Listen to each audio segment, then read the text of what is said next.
ఎందుకు దేవుడు మరణ వేదన తొలగించి ఆయనను లేపాడు? ఈ రెండు ప్రశ్న ఇక్కడ ఒక స్టేట్మెంట్, ఒక మాట. ఈ మాట నేను రెండు ప్రశ్నలుగా మీ ముందులో పెడుతున్నా.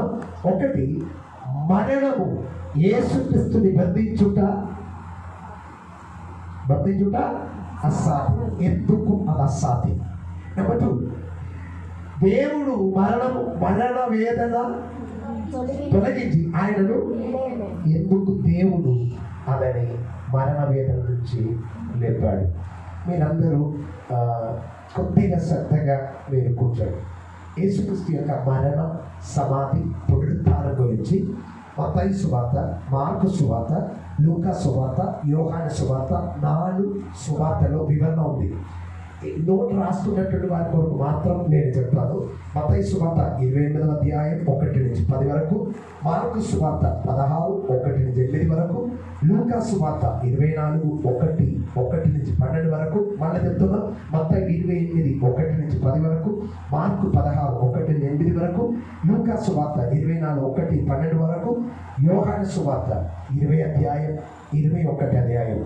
ఈ 4 సువార్తలో మళ్ళా మనకు కనిపిస్తున్నటువంటి ఒక పదం ఏంటంటే యేసుక్రీస్తు మరణములో నుంచి లేచాడు. అందరూ చెప్పండి, యేసు మరణము నుంచి పునరుత్థానుడయుడు.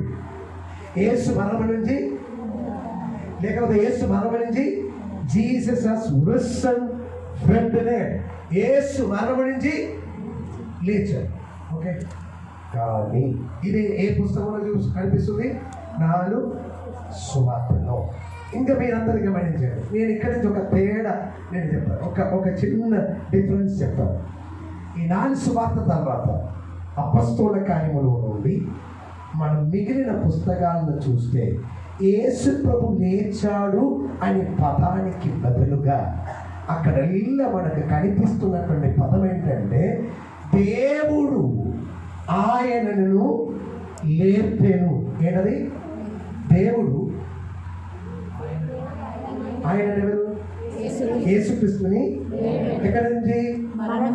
మరణములో నుంచి. మీరు చూడండి, 4 సువార్తలో యేసు ప్రభు లేచాడని ఉంది, కానీ ఆ సువార్త తర్వాత పత్రికలో అపొస్తలుల కార్యములో ఏం రాయబడింది? దేవుడు అతన్ని. ఇప్పుడు ప్రశ్న, ఆయన సొంతంగా లేచి వచ్చాడా, లేకపోతే తండ్రి అయిన దేవుడు ఆయన లేపాడా?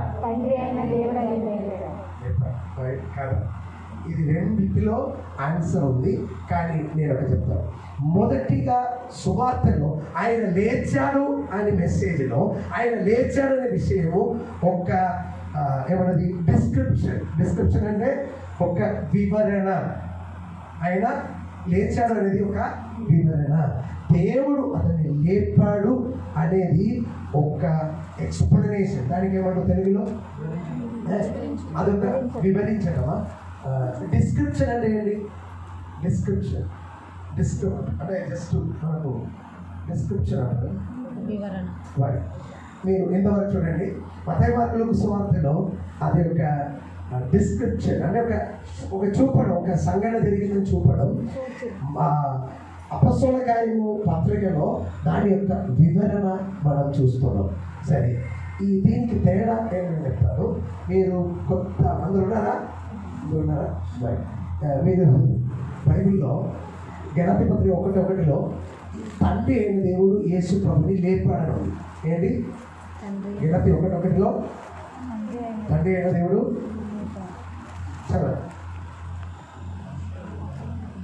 ఆయనను, మీరు యేసుక్రీస్తు అన్నాడు, ఆయనను మృతిలో నుండి లేపిన తండ్రి అయిన దేవుడు. సరే, ఈ పాయింట్ మాత్రం నేను చూడండి, ఏ రాయబడి ఉంది?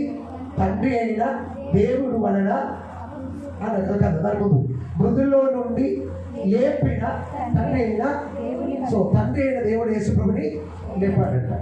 ఇంకా మొదటి పేతురు గ్రంథం 3వ అధ్యాయం 18లో ఆత్మ ఆయన లేపాడని వాక్యం ఉంది. 3:18 ఏలనగా మనల్ని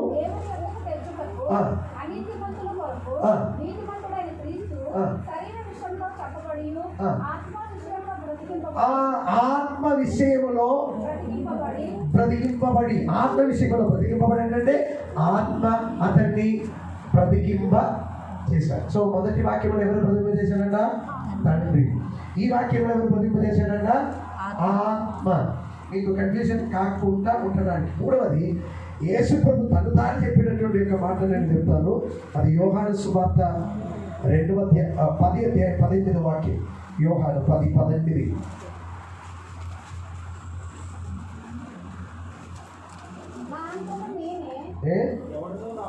ఎవడును నా ప్రాణమును తీసుకున్నాడు, నా అంతట నేనే దాన్ని పెట్టుచున్నాను, దాన్ని పెట్టుటకు అధికారం కలదు.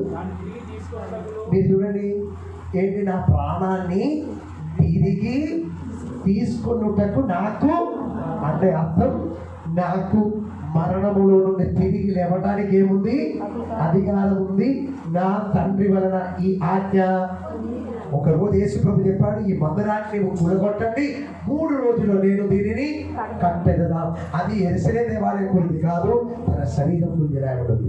సో ఇప్పుడు మనకి చెప్పిన మాట మీరు చూడండి, తండ్రి యేసు ప్రభుని లేపాడు, పరిశుద్ధాత్మ యేసు ప్రభుని, యేసు ప్రభు తను తాను లేచాడు.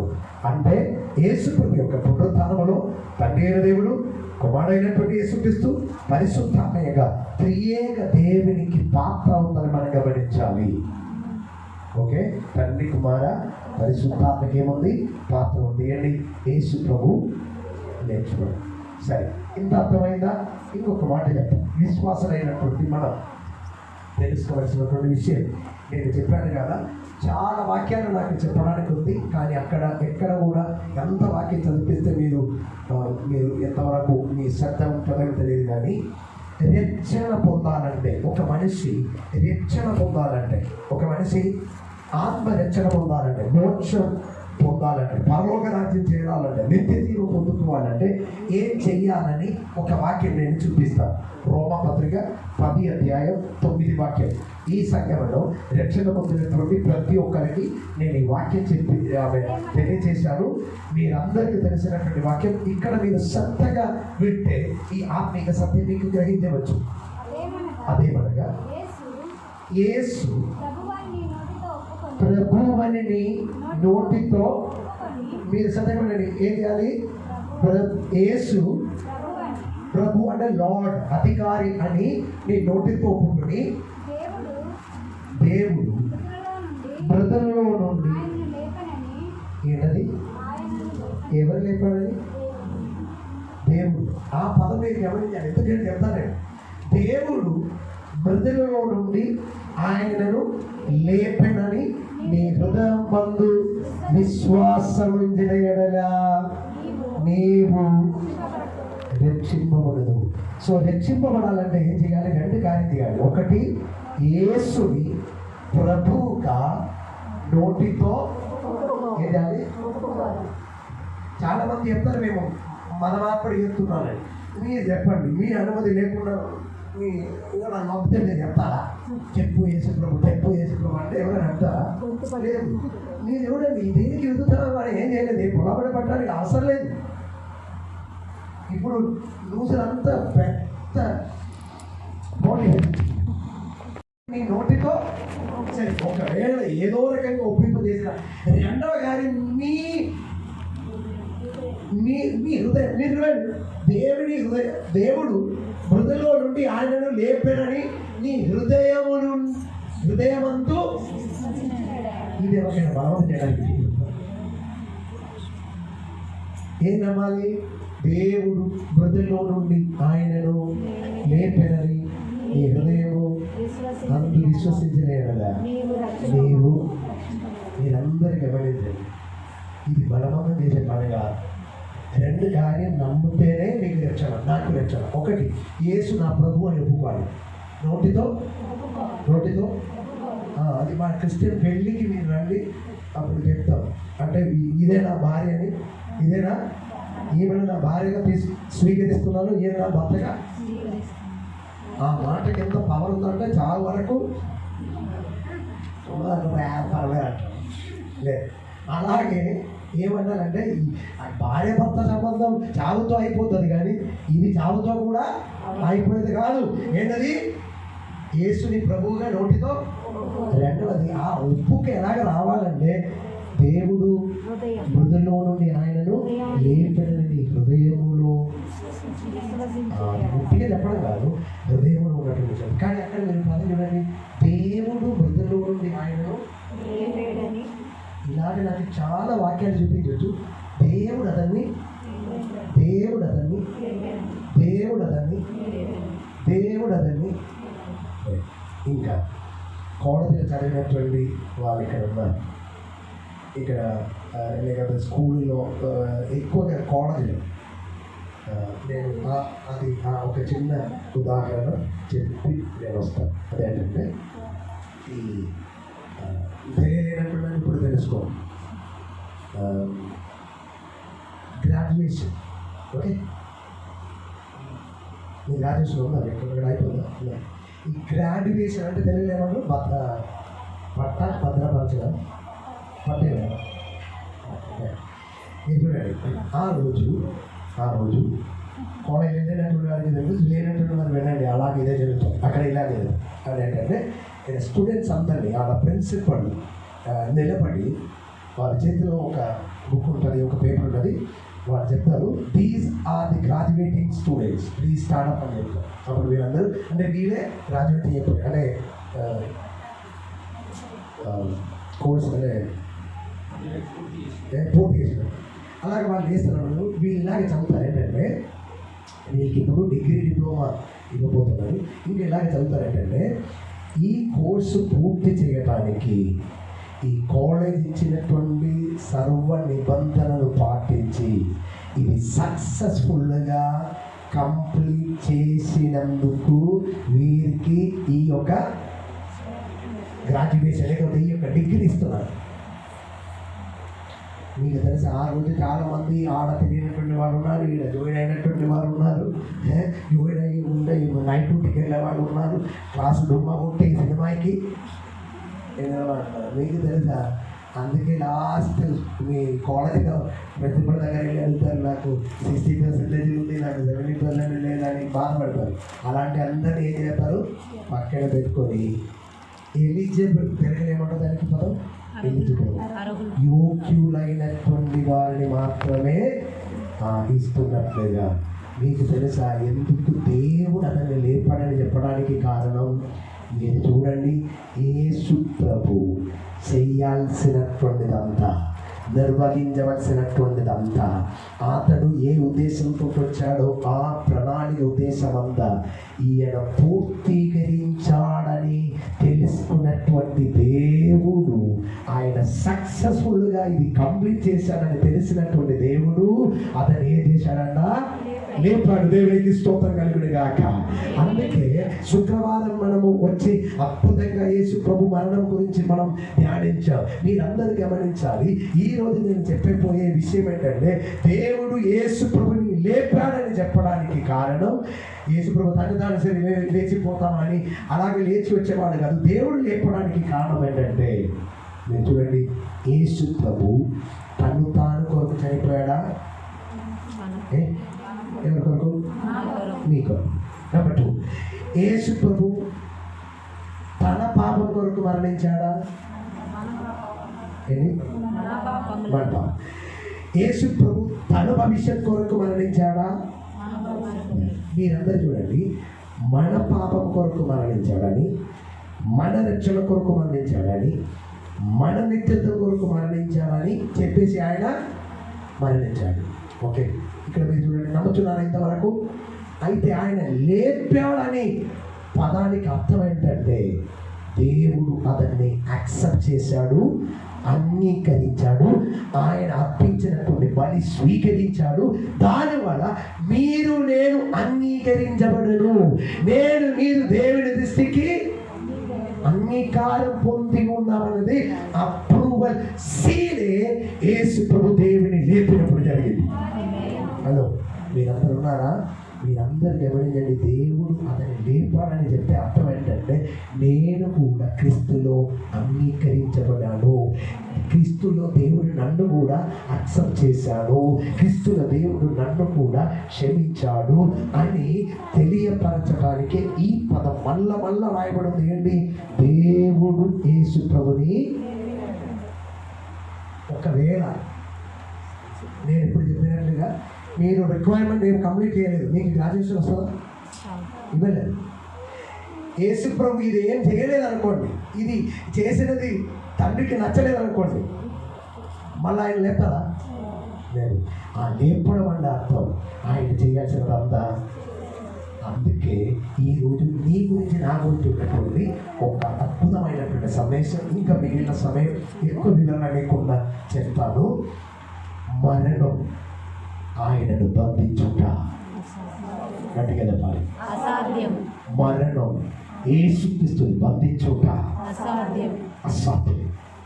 దానికి ఉన్నటువంటి 7 కారణాలు నేను కొలస్సీ పత్రిక 1వ అధ్యాయం 14-15 నుండి ఆమె చెప్పబోతున్నాం. ఇది యేసు ప్రభువుకి సంబంధించినది మాత్రం కాదు, మనల్ని సంబంధించిన వాక్యం కూడా.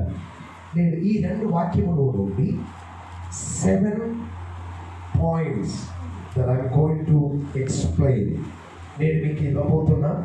అదేంటంటే, ఎందుకు మరణం ఆయనను బంధించుట అసాధ్యం.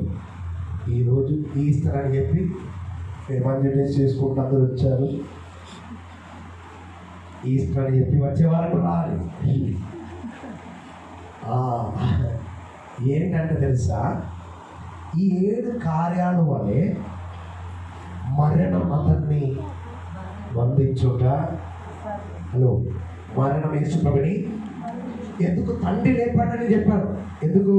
తండ్రికి క్రీస్తులో కావలసినదంతా ఆయన పూర్తి చేశాడు, నిర్వహించాడు కనుక తండ్రి అతను లేపాడు. తను తాను లేచడు కాదు. నేను ఈ వాక్యం ఒక్కసారి మీరందరూ సువార్తలో నుంచి చెప్పడం చాలా ఈజీ, కానీ మీకు ఈ ఏమంటారు పత్రికలు వచ్చే వరకు చాలా గట్టిగా పదాలు ఉన్నాయి, చాలా గట్టిగా విషయాలు ఉంది. కానీ మీరందరూ కొద్దిగా శ్రద్ధగా ఉండండి. ఎందుకు యేసు ప్రభుని మరణము బంధించుట అసాధ్యం అని చెప్పడానికి 7 కారణాలు నేను ఈ 2 వాక్యాలలో నుండి చెప్తాను. 2:14 ఇది కొంచెం కలిసిమెలిసి ఉంటుంది వాక్యాలు. అందుకే నేను ఇంగ్లీష్లో ఒక రకంగా ఉంది, తెలుగులో ఒక రకంగా ఉంది. ఒకసారి 2 వాక్యం ఒకటి చదవండి. ఫస్ట్ దేవుడు రాతరూపకమైన ఆజ్ఞల వలన మన మీద రుణముగాను మనకు విరోధముగాను ఉండిన పత్రమును మేకులతో సిలువకు కొట్టి దాని మీద చేవ్రాతను కుడిచివేసి మనకు అడ్డము లేకుండా దానిని ఎత్తివేసి మన అపరాధములన్నింటినీ క్షమించి ఆయనతో కూడా మిమ్మును జీవింపచేసేను. ఆయన ప్రధానులను అధికారులను నిరాయుధులుగా చేసి సిలువ చేత దేవోత్సవముతో వారిని పట్టి తెచ్చి బహాటముగా వేడుకకు కనపరిచెను. తెలుగు తెలిసిన వాళ్ళందరూ చేసి చూడండి.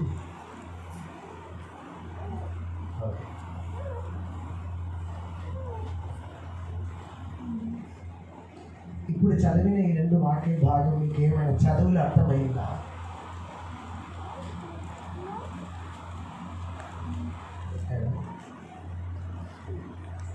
అర్థమైందా? నేను 7 విషయాలు చెప్తాను ఈ 2 వాక్యములు. ఓకే, సిలువలో లేకపోతే ఎందుకు మరణం యేసు ప్రభుని బంధించలేదు అనేది. సో పైన కింద నుంచి ఉంది, అక్కడ ఇక్కడ నుంచి చెప్తాను. కానీ ఆర్డర్లో అంటే నేను మలయాళం బైబిల్, ఇంగ్లీష్ బైబిల్ చూసుకొని నేను దీన్ని ఆర్డర్లో పెట్టాను. మీరు తెలుగులో ఉన్నటువంటి ఆర్డర్ నేను చెప్తాను, అది మీరు రాయండి. నేను ఉన్నటువంటి చెప్తాను, అది మీ బైబిల్లో మీరు కనిపెట్టి point number 1, point number 2, point number 3 అని రాయండి. ఎందుకు ఆయనను మీకు తెలుసా? ఇది ఎవరు రాశారు? కొలస్సీ పత్రిక పౌలు రాశాడు. యేసుప్రభు మరణం తర్వాత రాశాడా, మరణానికి ముందు రాశాడా? పౌలు యేసుప్రభు యొక్క మరణం ముఖాముఖి చూశాడా? కానీ మీకు తెలుసా, సిలువలో ఏం జరిగిందని అపొస్తలుడైన పౌలు రాశాడు. అది ఆత్మే అతనికి బయలుపరిచాడు. దేవునికి స్తోత్రం కలుగునుగాక. నేను మొన్న కంటే నిన్న రాత్రి నేను ఇక్కడ యేసు ప్రభు యొక్క శరీరంలో తగిలినటువంటి 7 రకమైనటువంటి దెబ్బ గాయాల గురించి నిన్న రాత్రి ఇక్కడ నేను ప్రసంగం చేశాను. అది మీరు చదివితే భాషమ నిన్నైతే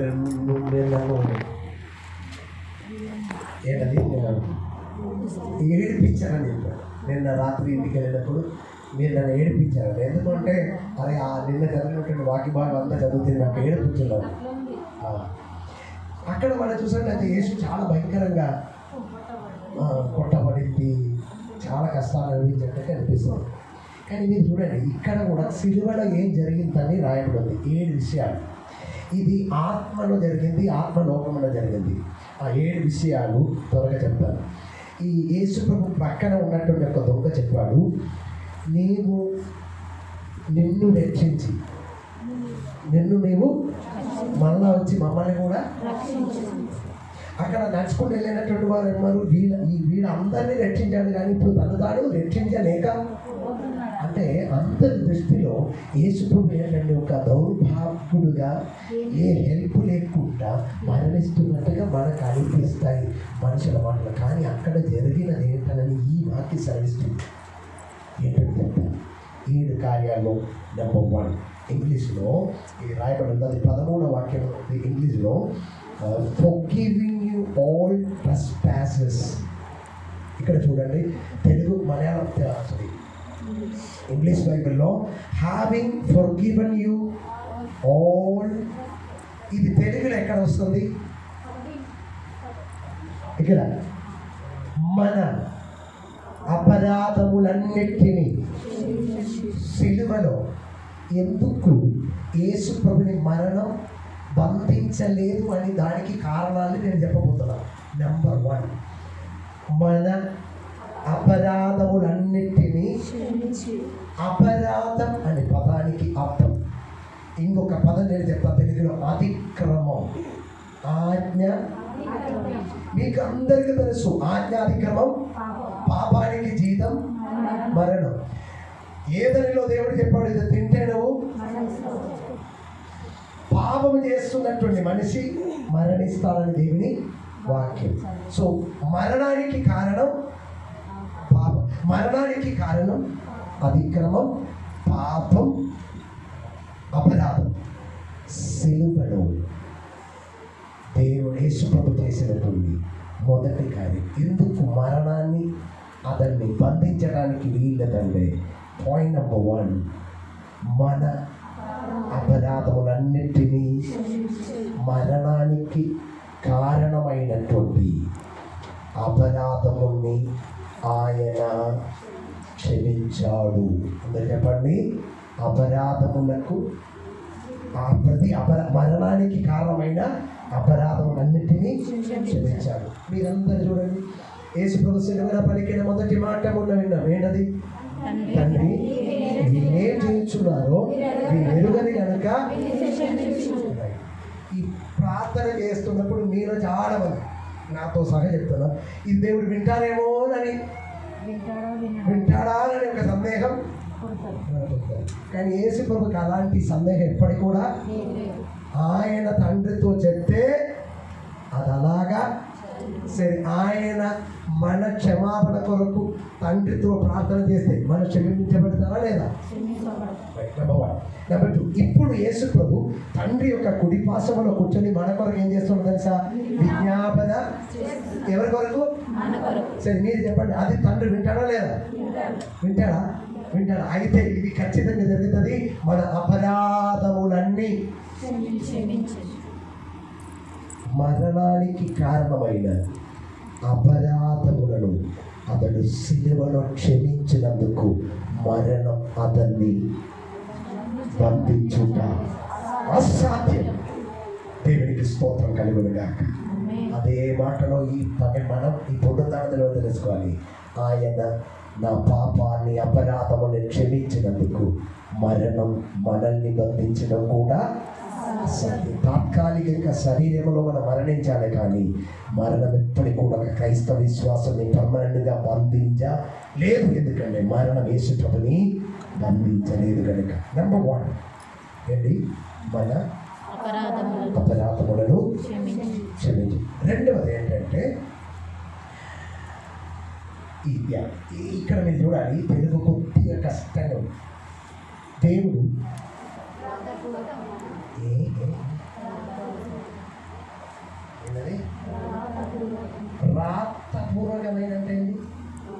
రాతపూర్వకమైన ఆజ్ఞ వలన మన మీద రుణముగాను మనకు విరోధముగాను ఉండిన పత్రమును మేకులతో సిలువకు కొట్టి దాని మీద చేయవ్రాతను మీరు ఇంత చెప్తే మీకు కష్టమైంది. అందుకే నేను చెప్తాను, ఎక్కడ స్టార్ట్ చేయాలో తెలియదు, మీరు అందరూ చూడండి. రాతపూర్ణమైన ఆజ్ఞల వలన మన మీద రుణముగాను మనకు విరోధముగాను నుండిన పత్రమును. ఇంగ్లీష్లో ఎక్కడ ఉంది? blotting out the handwriting of ordinance that was against us. సిలువలో జరిగినటువంటి రెండో విషయం ఏంటంటే, మనకు విరోధముగా ఉన్నటువంటి పత్రాన్ని ఆయన ఏం చేశాడు? సరే, మీకు అర్థమయ్యే విధంగా చెప్తాను. మనకు విరోధమైనటువంటి పత్రం ఏంటి? మీరు కోర్టులో 2 ఇంగ్లీష్ పదాలు నేను చెప్తాను. ఒకటి ఏంటంటే, మీరు ఛార్జ్ షీట్ అని విన్నారా? ఛార్జ్ షీట్ ఏంటది? ఛార్జ్ షీట్ ఇంకా నాకు విరోధం ఒక కేసులో పడినటువంటి వాళ్ళు ఉంటే తెలుసు. మీకు తెలుసంటే నాకు తెలుసంటే మీరు ఏదో కేసు ఉన్నట్టే కాదు, కానీ నేను ఇప్పుడు ఒక పోలీస్ నన్ను పట్టుకుంటే నా మీద ఏమైనా ఎఫ్ఐఆర్ రాస్తే కోర్టులో వాళ్ళు ఛార్జ్ షీట్ని సబ్మిట్ చేయాలి. అంటే నేను చేసినది, ఈ వీడు చేసిన ఈ నేరం, ఇది తప్పులు, ఇదే ఛార్జ్ షీట్. ఛార్జ్ షీట్ నాకు అనుకూలమా వ్యతిరేకమా? ఛార్జ్ షీట్ ఎల్లప్పుడూ నాకు మీరు ఇవ్వండి. రాత రూపకమైన ఆజ్ఞల వలన మన మీద రుణముగాను మనకు విరోధముగాను ఉండిన పత్రం. ఒకటి ఛార్జ్ షీట్. మీ అందరి పేర్లో ఛార్జ్ షీట్ ఉంది. మేము చేసిన ప్రతిక. Number 2 promissory note. మీరు ఎవరున్నారా? ప్రామిసరీ నోట్ ఏంటంటే తెలుసా? నాకు రుణం, ఇక్కడ రాయబడి రుణం. ప్రామిసరీ అంటే నేను ఇవ్వాల్సినటువంటిది, అప్పు. అలాగే మీరు ఇవ్వాల్సినటువంటిది మీకు బరువా భారమా లేకపోతే మీకు మేలా? బరువే. ఇవ్వాల్సినటువంటిది మీకు తెలుసు. అందరూ చూడండి, మనకు విరోధముగా 2 పత్రాలు ఉంది. ఒకటి ఛార్జ్ షీట్, మనం చేసిన పాపాలందరూ. రెండోది మనం చేయాల్సినటువంటిది లిస్ట్. చూడండి, ఇది 2 ఉంటే సరిపోయింది, మన దీనినే అయిపోతుంది. కానీ అక్కడ జరిగినటువంటి విషయం ఏంటంటే, ఆయన సిలువలో దానిని ఏం చేశారు? మీరు చెప్పిన దానికి పత్రము ఏంటంటే యాక్చువల్గా రాత రూపకమైన ఆజ్ఞలు. మీకు తెలుసా, బైబిల్లో 10 ఆజ్ఞలు దేవుడు ఎలాగ రాశాడని బైబిల్లో ఇప్పుడు చదవడానికి అసలు ఎలా రాశాడు? రాత పదం మీద ఏం చేశాడు? అప్పుడు ఇశ్రాయేలు ప్రజలు చెప్పాడు, ఏ ఆజ్ఞను నేను పాటించుకుందామన్నాడు. కానీ దేవుడు మొదటి ఆజ్ఞ పైకి రాగానే వారు కింద ఉల్లంఘించారు. అప్పుడు నుండి ధర్మశాస్త్రం మానవులకు విరోధంగా ఉంది. ధర్మశాస్త్రం మొత్తం 613 ఉంది. 365 మనం చెయ్యాలని ఉంది, 213 మనం చెయ్యకూడాల్సిన ఉంది. ఇది 2లో ఉన్నటువంటి ప్రాబ్లం అని నేను చెప్తాను. మీరు ఒక్కటి పోగొట్టుకుంటే మొత్తం, ఒకటి మీరు ఫెయిల్ అయితే మొత్తం. అందుకే ప్రతి మనుషులకు వ్యతిరేకంగా ఉంది ఏంటి? ఈ యొక్క పత్రం. హలో. కానీ యేసుప్రభు ఏం చేశారని తెలుసా? మీరు పాత నిబంధనలు చదివితే, ప్రత్యేకంగా చదివితే, ఇది చేయలేకపోతే వాడిని ఏం చేయాలి? ఈ పాపం చేసే వాళ్ళు ఏం చేయాలి? కొట్టి చంపాలి, చంపాలి, చంపాలి, చంపాలి, మరణించాలి, మరణించాలి, మరణించాలి. కానీ మీరు చూడండి, అదే పత్ర యేసుప్రభు ఏం చేశాడో తెలుసా? ఇప్పుడు నా ఛార్జ్ షీట్ దేవుడు చూస్తున్నప్పుడు ఉందా లేదా? అలా చూడలేదా? ఉండేది. కానీ సిలువలో నేను చెప్పినది కానీ బైబిల్లో ఉందా లేదా? మధ్యాహ్నం మిమ్మల్ని కూర్చోబెట్టి ఇంత చెప్పాలంటే ఆకలంటుందా? లేదు. ఏం చేశారంటే, మీరు ఆచరణ సిలువలో జరిగిన ఏంటంటే, మీకు వ్యతిరేకంగా రాసిన ప్రతిదీ ఏం చేశారు? ఇది నా బుక్, ఇది నేను రాస్తున్న బుక్.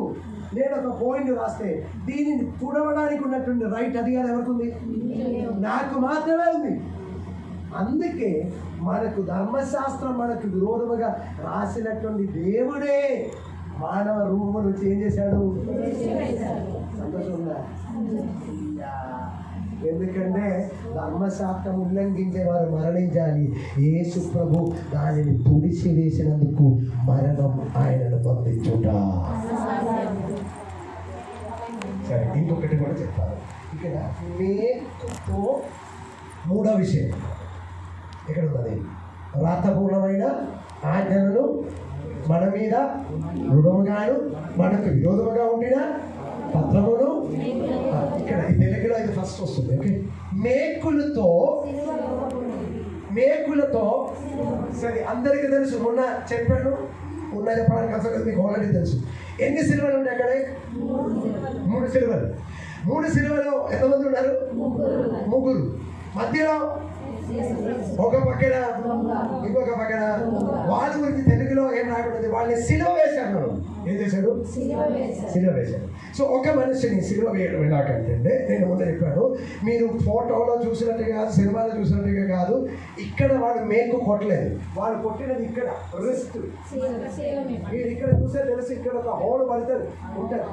సో అక్కడ కొట్టారు. ఎందుకంటే ఒక 70-75 కిలో బరువు 6 గంటల వేలాడ పడాలంటే ఇక్కడ కొడితే పడిపోతాం. అందుకే ఇక్కడ కొడతాం. సో మేకులతో కొట్టారు. సో 3 మేకులు. ఒకటి ఇంకొకటి కాలుకి నేను చెప్పాను కదా, ఈ కాలు ఇలాగ స్ట్రైట్గా ఉంటుంది, ఇలాగ ఉంటుంది. అందుకే వాళ్ళు ఏం చేస్తారు, చిన్న పీస్ ఆఫ్ హెడ్ చొక్కే చక్క దాని మీద వేసి, దాని మీద ఈ మోకలు ఇలాగ ఫోల్డ్ చేసి దాని మీద వేసి కొడతారు, ఇలా కొడతారు. సరే, ఇంకా మీకు తెలుసా, అక్కడ యేసు ప్రభుని ఇలాగ సిలువ వేసినప్పుడు ఇక్కడ ఏం రాయబడింది? మనకు సిలువ అనేది పత్రమును. ఏదన్నది? పత్రం ఏం చేశానంట?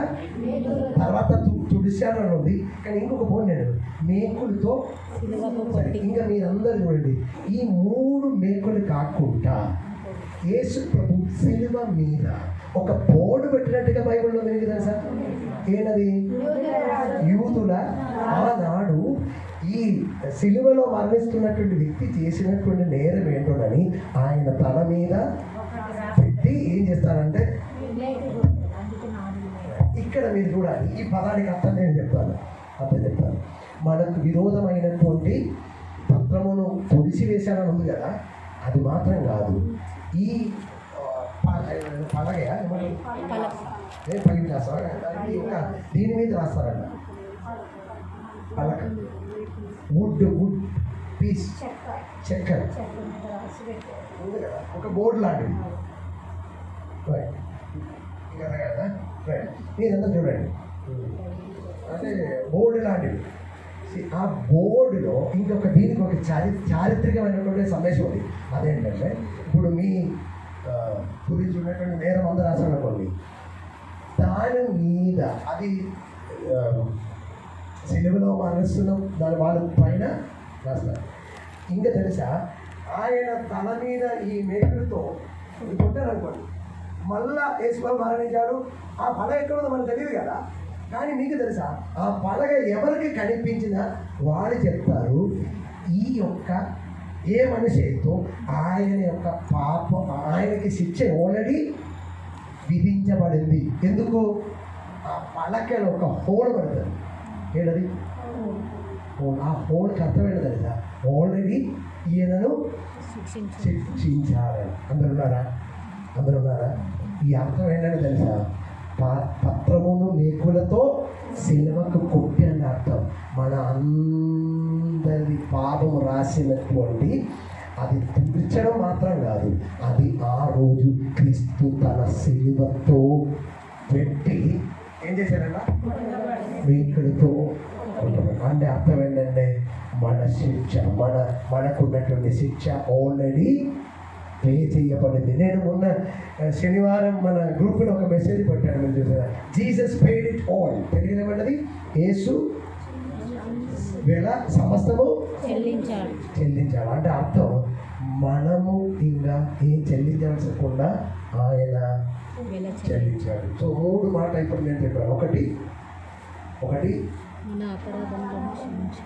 అది ఆ అపరాధమును, రెండవది ఆ పత్రము తుడిసి, మూడవది సిలువ మేకులతో కొట్టి, నాలుగవది ఏంటంటే అదే పదములో మేకులతో కొట్టి దాని మీద చేవ్రాతను తుడిచివేసి మనకు అడ్డము లేకుండా దానిని. మూడవ విషయం అడ్డమును. మూడవది ఏంటంటే took it out of the way. అడ్డముని. మూడవది ఏంటంటే అడ్డము. మీరు కొద్దిసేపు కూడా ఆగండి, నేను తరగలుగుతాను. దేవునికి మనకు మనుషుల మధ్య ఉన్నటువంటి అడ్డం ఏంటంటే ఎల్లప్పుడు పాపమే. ఓకే, కానీ ఆ రోజు ఏం చేసింది తెలుసా? ఆ అడ్డములో ఏం చేశారంట? అడ్డములో దానిని ఎత్తివేసి అంటే చెప్పండి. నేను ఎందుకు మరణం ఆయన బంధించలేని చెప్తాను. మీరు పాత నిబంధనలు చిన్న ఉదాహరణ చెప్పి త్వరగా మొదలెట్ట. ఈ దేవాలయంలో, పాత నిబంధన దేవాలయంలో ఆవరణం ఒక స్థలం ఉంది, పరిశుద్ధ స్థలం ఉంది. అది పరిశుద్ధ స్థలంలో సంవత్సరం ఒక్కసారి, అది పస్కా పండుగ రోజు ప్రధాన యాజకుడు మాత్రమే లోపల. కానీ మీరు అందరు కొంచెంసేపు ఆగండి. అక్కడ వెళ్తున్నప్పుడు నేను ఇక్కడ చాలా వరకు చెప్పాను, వారికి ప్రత్యేకమైనటువంటి డ్రెస్సులు ఉన్నాయి, వస్త్రాలు ఉన్నాయి, శరీరంలో గండలు కడతారు. ఎందుకంటే తెలుసా? ఈయనకి లోపలికి వెళ్ళే ముందు ఆయన శుద్ధి చేయాలి, అతని కొరకు గొర్రెల్ని బలి అర్పించాలి, తర్వాత శుద్ధి అయిన తర్వాత ఆయన ఎక్కడ వెళ్ళాలి? లేదా ఇక్కడ ఒక అడ్డం ఉంది. ఆ అడ్డానికి పేరేంటంటే తెర. ఈ ప్రధాన యాజకుడు ఏం చేస్తారంటే ఆయన అంతా రెడీ అయిన తర్వాత ఆయన నడుములో వారు ఒక తాడు కడతారు. తాడు కట్టి ఈ తాడి బయటకి పట్టేస్తారు. మళ్ళీ ఈయన ఎక్కడికి వెళ్తారు? ఆయన వెళ్తున్నప్పుడు ఆయనకి భయం. ఏంటి తెలుసా? అక్కడ వెళ్తే చనిపోవడానికి అవకాశం. ఈ గంట ఎందుకు కడుతున్నాం తెలుసా? అక్కడ ఈయన పరిచయం చేస్తున్నప్పుడు టింగ్ టింగ్ టింగ్ అనే సౌండ్ బయట వినబడి, అప్పుడు ఇక్కడ ఉన్నటువంటి వాళ్ళకి అందరికీ సమాధానం, అబ్బా ఆయన బతికి. ఒకవేళ ఏదో కారణాల వల్ల అతను అక్కడ చనిపోతే మనం లోపలికి సౌండ్ రాదు, మనం లోపలికి పోయిన శవాన్ని తీసుకోవడానికి, ఎందుకంటే వేరే వాళ్ళకి ప్రవేశించడానికి అనుమతి. ఇది అడ్డం. మీరు దూరంగా ఉండాలని. అప్పుడు ఏం చేయాలంటే వాళ్ళు తాడుతో తాగాలి బయటకి. నెట్టోడిది మీకు తెలుసా? ఇక్కడ రాయబడినటువంటి పదం ఏంటంటే ఎత్తివేసి. ఏంటి? అడ్డము అంటే ఆయన అక్కడ నిలబడుతున్నా చచ్చిపోతారా అని భయం. మరణిస్తారు భయం. కానీ యేసు మరణించినప్పుడు ఉన్న మేము చూసాం, ఆ పెన పైన నుండి చిందింపబడింది. అంటే అర్థం ఆమె అడ్డంగా ఉన్నటువంటి దాన్ని ఏం చేశాడట? తీసివేసినందుకు ఆమె ఆయనను మరణం బంధించుట అసాధ్యం. ఇప్పుడు ఎన్ని మాటలు చెప్పాడు? 4 చెప్పారు. సో 5, 6, 7 త్వరగా చెప్తారు. చదవండి నెక్స్ట్ 15వ వాక్యం. ఆయనతో కూడా మిమ్మల్ని జీవింపజేసాను. మీరు ఇక్కడ చూడండి, 5వ విషయం, ఆయన యేసు ప్రభు ప్రధానులను అధికారులు. ఒక్క నిమిషం, మీరు ఇది చదివితే మీకు విశ్వాసాలకు ఎంత అర్థమైంది? ఎవరు ఈ అధికారులు, ఎవరు ఈ ప్రధానకుల్ని ఆయన నిరాయుధులుగా చేసి? మీకు తెలుసా, ఎఫెసీ పత్రిక 6:12 మనకు యుద్ధం ఉందని రాయబడింది, మనకు పోరాటం ఉన్నది. 6:12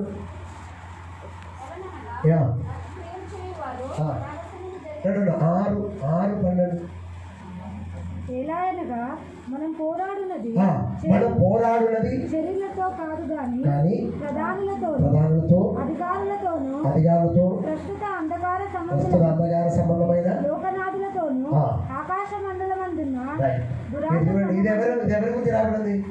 అపవాది వాడి యొక్క సైన్యం గురించి రాయబడింది. యేసు ప్రభు శిలువలో చేసినటువంటి కార్యం ఏంటంటే, దీనిని, ఈ యొక్క శక్తిని, అపవాదిని ఏం చేశాడు? అపవాదిని నిరాయుధులను చేసి, ఆ రోజు ఈ ప్రధానులు అధికారులు ఎవరంటే అపవాది యొక్క శక్తిని యేసు ప్రభు ఏం చేశాడు? అందుకే నేను మీతో ఒక ప్రశ్న అడుగుతాను. అపవాదికి ఇప్పుడు ఆయుధం ఉందా?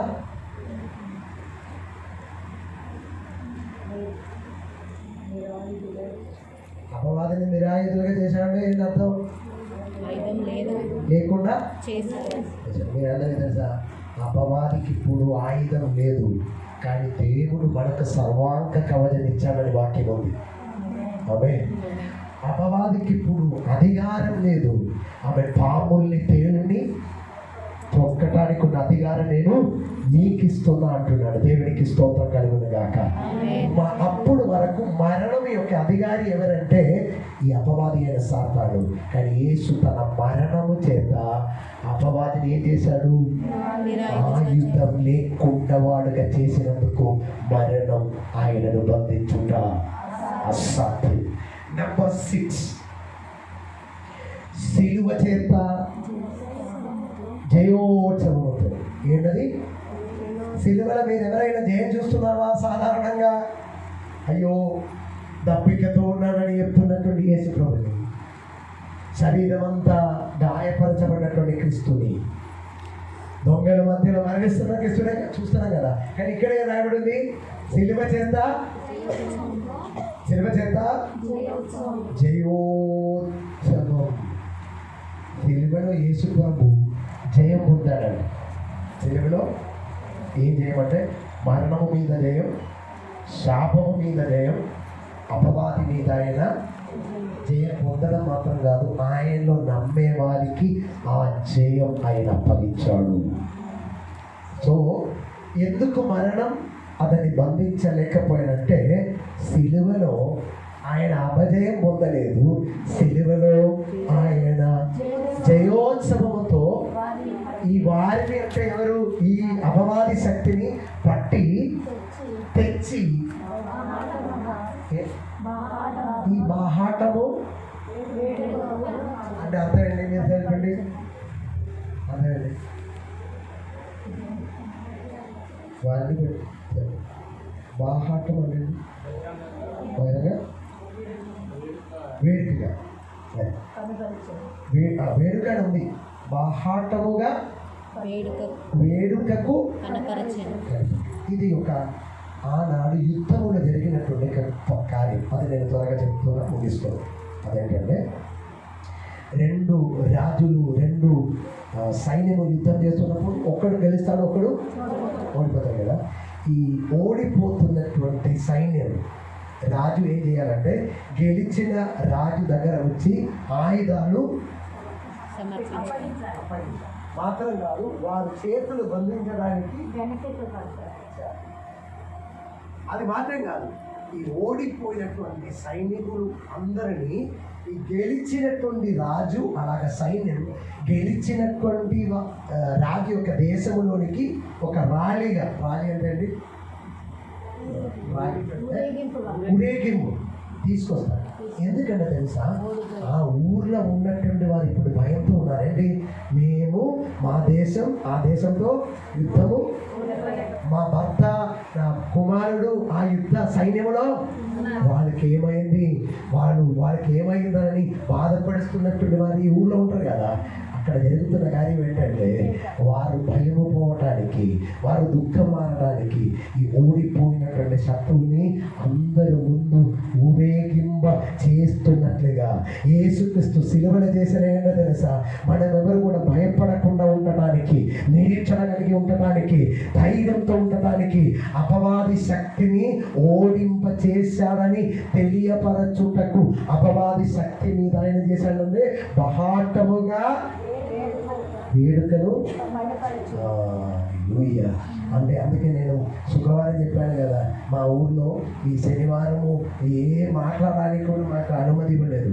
పిల్లలు ఎవరైనా నవ్వుతే కొడతారు పెద్దలు, ఎందుకంటే యేసు ప్రభు చనిపోయారు. ఇప్పుడు నువ్వు నవ్వుతున్నావా, అందరూ ఆనందితో అడుగుతున్నారు. కానీ నాకు ఇది చదివినప్పుడు అర్థమైన విషయం ఏంటంటే తెలుసా, యేసు ప్రభు సిలువలో జయోత్సవముతో వారిని పట్టి తెచ్చి మహాటముగా వేడుకకు కనపరచును. అందుకే అతన్ని మరణం ఇంకెక్కడ ఉన్నటువంటి వారందరికీ ఈ పునరుద్ధాన దినం గమనించాలి. మన అపరాధము క్షమించబడింది. రెండవది, మనకు విరోధమైనటువంటి చట్టాన్ని తుడిసి దానిని మేకుతో కొట్టేశాడు. నాలుగవది, ప్రధాన అధికారిని ఆయన అపజయం నిరాయుధముగా అదే కదా చేశాడు. నాలుగవది ఏంటంటే నాలుగవది అడ్డాన్ని తీసివేశాడు. ఐదవది ప్రధానులు నిరాయుధులుగా చేశాడు. ఆరవది జయోత్సవముతో ఆమె శిలువ చేత ఆయన జయోత్సవం పొందుతున్నాడు. ఏడవది ఏంటంటే వారిని బహాటముగా వేడుకకు కనపరచను. 7 కారణాల వల్ల మరణం అతన్ని ఈ 7 విషయాలు కేవలం ఆయన కొరకు చేసినది కాదండి, ఈ 7 విషయాలు మన కొరకు చేశాడు. అందుకే ఈరోజు మీరు ఖచ్చితంగా నమ్మాలి, మరణం నన్ను బంధించుట. దేవుడు మరణించడానికి కాదు, ఆ మరణాన్ని గెలవడానికి ఉన్నటువంటి శక్తి, ఆ పుణ్యతాల శక్తి మనకు ఉందని నమ్మి ఈ పవిత్రతని గెలపరచడానికి దేవుడు మనకు కృతజ్ఞతగాక. ప్రతి ఒక్కరికన్నా మోసుకుందాం, దేవుని సన్నిధిలో ప్రార్థన చేద్దాం.